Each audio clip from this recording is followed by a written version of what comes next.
Welcome to another great episode here on IT Pro TV. I'm your host, Ronnie Wong, and today we're going to be taking a look at PMP, the Project Management Professional. We're specifically going to be taking a look at the critical path method, making sure that we understand it as we get ready for our exam. And who better to help us than Mr. Don Pizzette. Don, how's it going? It is going great, Ronnie. Ready to jump right back into CPM. And if you've been watching, in the first two examples, we did a really thorough job of running through a full project schedule network diagram, calculating out our early starts, our early finishes, and all that other good stuff, figuring out our float. And that's all fine and good, right? But on the exam, they're not really going to have you calculate out a full diagram like we've been doing. So in this episode, what I want to do is make it a little more exam-like, where you focus in on a particular task and have to calculate out some kind of information from it. And that's much more realistic to what you'll see on the exam. So we're going to run through a couple of quick examples here. We'll actually do 3 of them, just to get a feel for what it's like on the exam. All right, so let's start just by kind of refreshing our memory, right? So I've got my original template kind of fired up here. Remember, when you see a task, what you've got is your early start, early finish, late start, late finish. It's important you memorize the position of those numbers, because see how I keep labeling them? On the exam, they won't be labeled, right? So on the exam, when you jump into a problem, what you're going to see is something like this, right? And we've got a bunch of numbers, and I don't know, are the early ones on the bottom or the early ones on top? Is this early start, early finish, late start, late finish? I don't remember, right?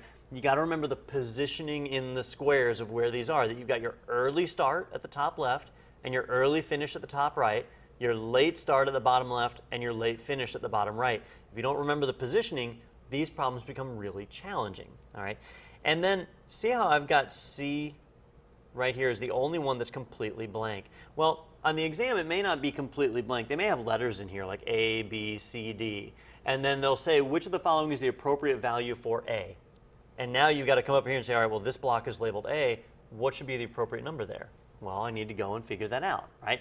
Or what is the float for activity C? And I've got to calculate that out, right? And you'll have a multiple choice answer, and it might have A is 5, B is 2, C is 1, D is 0.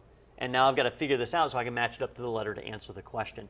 So that's really what you're going to get, is they might show a topology or a project schedule network diagram like this. It might even be far more complex. But at the end of the day, you're really just dialed into one of those little boxes. And you might even see the same topology come up more than once on the exam. They might say, what value, what's the early start of task C? And then a few questions later, you might see, what's the late finish of task C? And same topology, same task, we're just figuring out a different value. Remember, don't calculate any more than you have to. Calculate the bare minimum you need to answer the question. Don't go crazy. But once you get proficient at it, you'll find that you can fill all this stuff out really fast. For this one, for example, if I want to figure out its late start, early start, and all of that, I really just need to focus in on 3 other tasks, B, G, and D, right? The ones we have shared dependencies with, and then we can fill this out really fast. So starting off with the earlies, right? The early start and early finish. Because activity B is going to finish on the 8th, the earliest we can start is going to be on the 9th. So we'll make this one a 9. We'll just plug that right in there, right? And if it's a 3-day duration, well, we need the 9th, the 10th, and the 11th, and so that'll finish on the 11th. So now I've got my early start and my early finish. Now for figuring out my late finish, I need to look at the other tasks I have dependencies with. Task D over here has a late start of 16, so based on that, I know my late finish would need to be 15, but I need to look up here and see this one and see how it's got a late start of 12. That's going to impact me. That means my late finish needs to be 11 in order to meet that. So I'll punch that in for my late finish, and there's a 3-day duration, so my late start will be a 9. And then I can just figure out my float by doing 9 minus 9 or 11 minus 11, and coming up with 0, right? So now if they ask me what my float was, if they ask me what my late start was or my early finish was, I just calculated that out. But I calculated out probably more than I necessarily needed to. If they just want to know what my early start was, well, 8 plus 1, 9, done, right? No point in calculating the other boxes, right? Or if they wanted me to know what my late finish was, I'd calculate that out. And even though it's super easy to subtract the duration and get the late start, I wouldn't bother with it. Why waste the brain cycles on that one? Move on to the next question.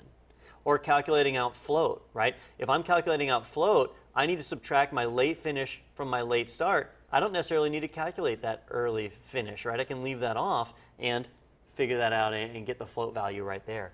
Now, the only other thing I haven't looked at is whether or not I have free float. I know that I don't have a gap right here, so I don't even have to look at the other dependencies. Since there's no gap here, I don't have free float. No, actually I have zero float anyway, so now I'm really wasting time. If you have zero float, who cares if it's free or not? So in this case, that's pretty much it. And that really wasn't that hard, was it? And we answered it pretty quickly. So you guys see how that can be an exam question. And I'll take a slightly different topology here and just block out a different one. Now this is the same topology but different times, right? Different dates or durations assigned to it. And if we want to go in and calculate it, it's that same basic process. This one's actually easier because I don't have the multiple dependencies like I did on task C.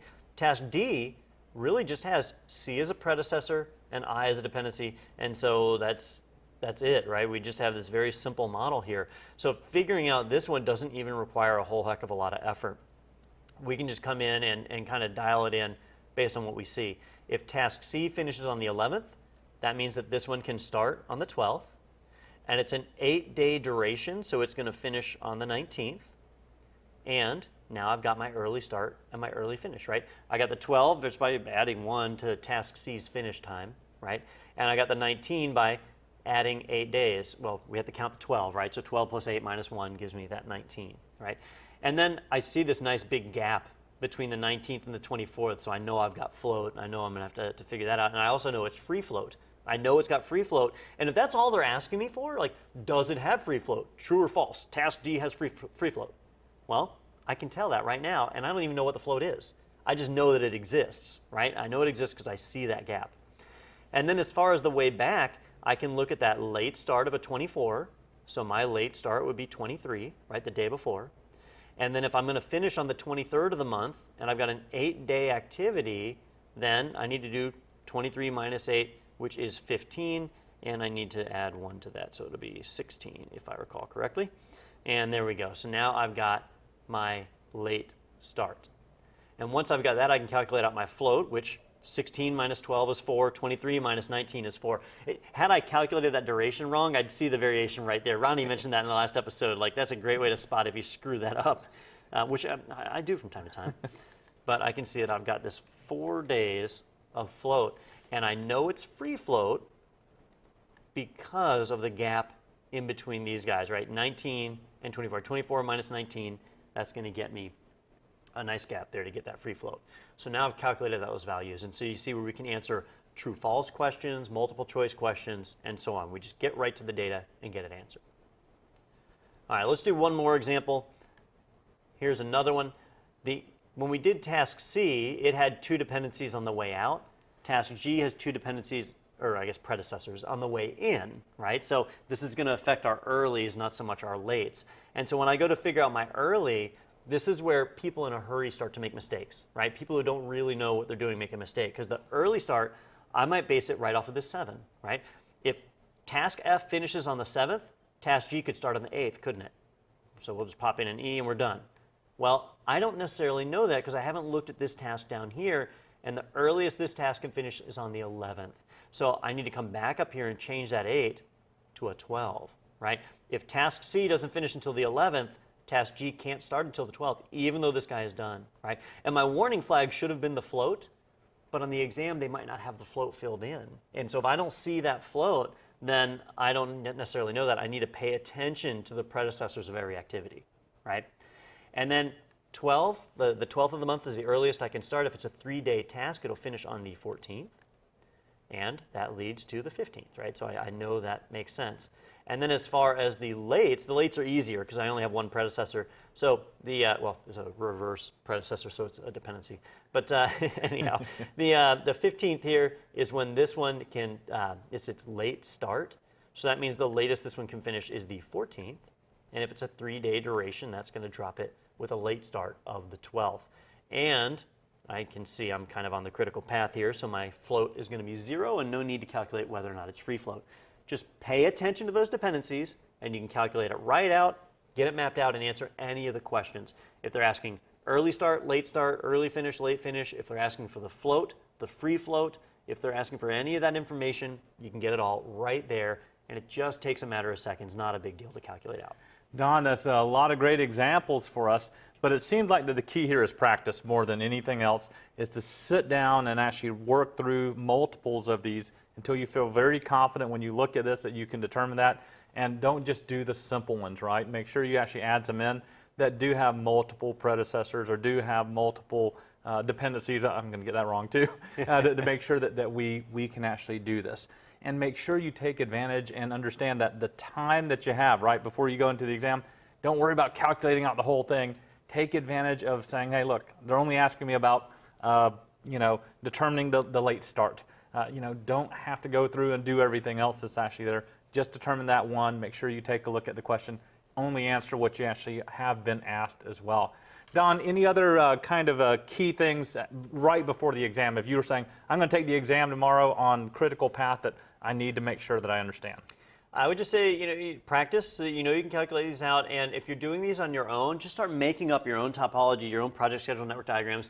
And I encourage you to use software like Microsoft Project, which can tell you exactly what those dates are. It calculates out late start, late finish, early finish. It calculates out float and free float even, except in Project they call it Slack, and they don't call it free Slack, they call it something else. It's no, actually, I think it is called free Slack. Yeah. Free Slack, so Slack and free Slack, but it's float in PMI's world. So you can get it to calculate it, and that way you know it's right, and you can practice it. You've almost got like somebody grading you, which is nice. I'll do it all the time, where I'll take a project, just put it in Microsoft Project, add the activities, link them, and throw durations on each of the days, and then that's it. Stop right there, and then map it out myself, calculate all the values, and then you can go into the diagram in Project and get it to show all that. So definitely a neat tool to use.